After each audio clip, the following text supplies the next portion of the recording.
మరి బీసీ నాయకులు ప్రతి ఒక్కరికి పాదాభివందనం. ఎందుకంటే మన బీసీ సంఖ్యనే చాలా ఎక్కువ ఉంది. మన దాంట్లో ఎమ్మెల్యేలు కానీ, ఎంపీలు కానీ, కౌన్సిలర్లు కానీ, ఎమ్మెల్సీలు కానీ కావాలంటే ఓటకు కూడా మనకు చాలా బాగుంది.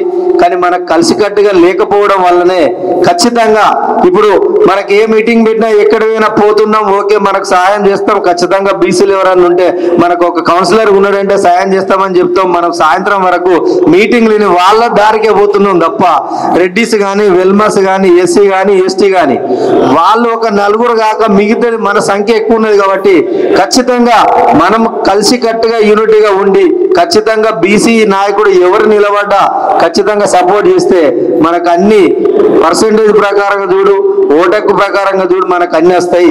మరి అందుకని ఖచ్చితంగా మనం కలిసికట్టుగా పనిచేయాలి.